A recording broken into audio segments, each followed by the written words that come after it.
रात का सन्नाटा, खाली सड़कें और अंधेरे में छिपे ऐसे राज जिनके बारे में जानना तो सभी चाहते हैं, लेकिन सामना करने की हिम्मत किसी में नहीं। क्या आप तैयार हैं एक ऐसी कहानी सुनने के लिए जो आपके रोंगटे खड़े कर देगी और एक सवाल छोड़ जाएगी? क्या यह हकीकत थी या सिर्फ एक भ्रम? क्या आप भी सुनसान सड़कों पर सफर करने से डरते हैं? अगर हां, तो इस वीडियो को अंत तक देखें। और अगर आपको हमारी कहानियां पसंद आएं, तो चैनल को सब्सक्राइब करना न भूलें। मैंने हमेशा सुनसान सड़कों को अपनी साथी समझा था, लेकिन उस रात जब मैंने उसे देखा, मेरी जिंदगी हमेशा के लिए बदल गई। वो कौन थी और उस रात मेरे साथ जो हुआ वो आपको सोचने पर मजबूर कर देगा। दिल्ली की ये सड़कें सच में दिन भर के शोरगुल के बाद रात में ऐसी खामोश हो जाती हैं जैसे किसी दूसरे ही संसार में आ गए हों। और मैं, राहुल, एक मिडिल क्लास नौकरी पेशा इंसान, रोज नाइट शिफ्ट के बाद पैदल ही घर लौटता हूं। उस रात भी कुछ अलग नहीं था। रात के करीब 2:30 बज रहे थे। मई की गर्मी, लेकिन अचानक एक ठंडी हवा का झोंका शरीर को राहत दे गया। रास्ता सुनसान था। मैं हल्का सा गुनगुनाने लगा, तभी मेरी नजर पड़ी। सड़क किनारे एक महिला खड़ी थी। सफेद साड़ी, सिर पर पल्लू, कंधे पर बैग और जमीन पर रखा ब्रीफकेस, करीब 100 फीट दूर। वो मुझसे बिल्कुल अनजान थी, लेकिन उसकी आंखें मुझ पर टिकी थीं।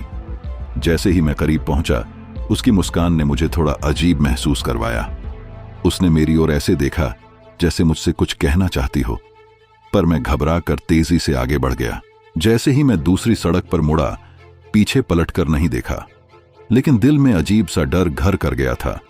सड़क के हर कोने पर उसकी आंखें महसूस हो रही थीं। मेरे कदम अनायास ही तेज हो गए। करीब 500 मीटर आगे बढ़ा ही था कि मेरा दिल थम सा गया। वही महिला, वही सफेद साड़ी, वही बैग और वही ब्रीफकेस। इस बार सड़क के दूसरी तरफ खड़ी थी। ये कैसे मुमकिन है?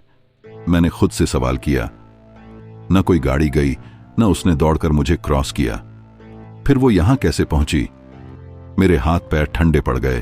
अब बस एक ही ख्याल था, भागो। मैं बेतहाशा दौड़ने लगा, पसीने से तरबतर, सांसें तेज और दिमाग खाली। घर पहुंचते ही दरवाजा बंद कर लिया। दिल धड़क रहा था जैसे अभी उछलकर बाहर आ जाएगा। अगले दिन शाम को ऑफिस में ये वाकया नूर चचा को सुनाया। नूर चचा ने गंभीरता से कहा, बेटा, ये बूचड़ खाने के पास का मामला है। वहां अक्सर लोग हादसों में मारे जाते हैं। सुना है एक महिला को कई साल पहले ट्रक ने कुचल दिया था। वो बस का इंतजार कर रही थी। कहते हैं उसकी रूह अब भी वहां इंतजार करती है। लेकिन डरने की जरूरत नहीं, वो भली आत्मा है, किसी का नुकसान नहीं करती। नूर चचा की बातें सुनकर थोड़ा राहत तो मिली, लेकिन मन का डर खत्म नहीं हुआ। वो महिला बार बार मेरी आंखों के सामने घूम रही थी। अगली रात फिर वही रास्ता, वही सड़क। क्या वो महिला फिर दिखाई देगी? सवाल यही था, क्या वो भली आत्मा थी या फिर मेरे साथ किसी अनजाने खेल की शुरुआत? अगली रात डर के बावजूद मैं उसी रास्ते से गुजरा।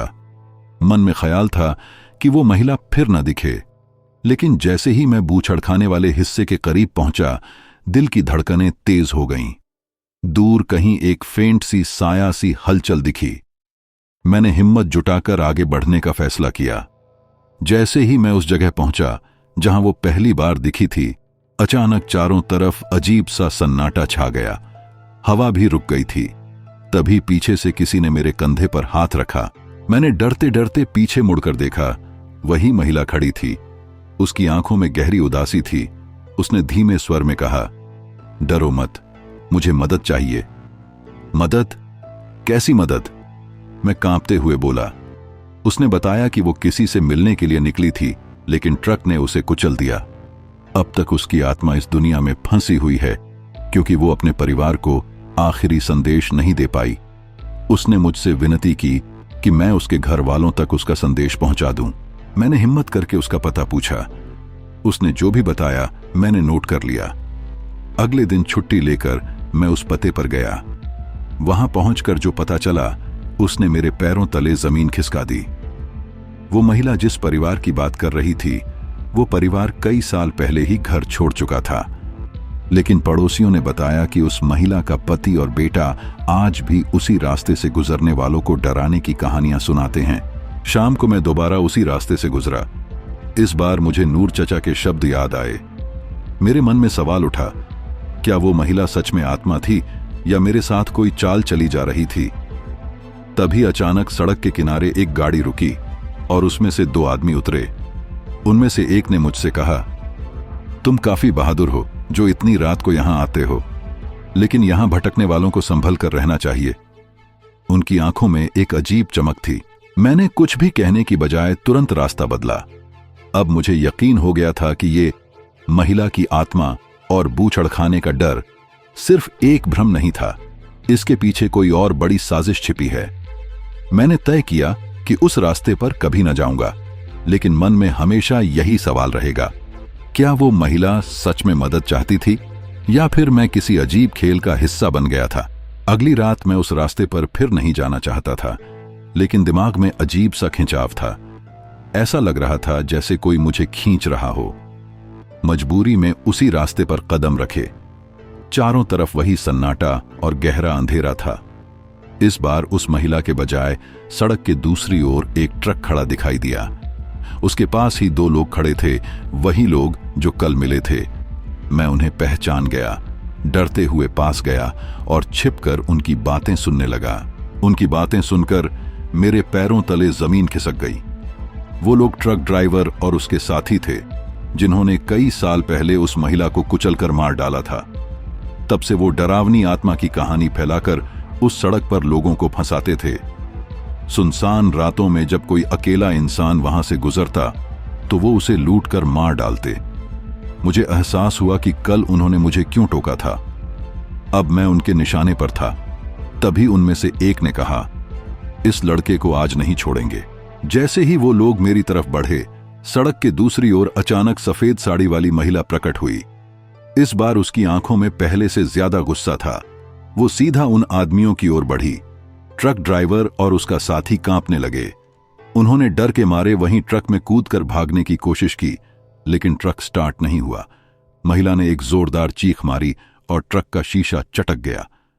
दोनों आदमी सड़क पर गिरकर मदद के लिए चिल्लाने लगे। तभी उनकी चीखें थम गईं। जब मैंने डरते हुए आगे देखा तो दोनों वहीं बेसुध पड़े थे। महिला ने मेरी तरफ देखा और कहा, अब मैं आजाद हूं। मेरे परिवार को सच बताने की जरूरत नहीं। बस तुम इस जगह से कभी मत गुजरना। ये रास्ता अब हमेशा के लिए सुरक्षित रहेगा। इतना कहकर वो गायब हो गई। मैं हैरानी और डर के बीच खड़ा था। अगले दिन नूर चचा ने बताया कि उस रास्ते पर अब कभी कोई हादसा नहीं हुआ, लेकिन ट्रक ड्राइवर और उसके साथी का कोई सुराग नहीं मिला। आज भी जब मैं उस सड़क की तरफ देखता हूं तो लगता है जैसे वो महिला मुझे देख रही है। शायद वो आज भी वहां उन जैसे गुनहगारों का इंतजार कर रही हो। क्या सच में वो भली आत्मा थी या वो सिर्फ बदला लेने आई थी?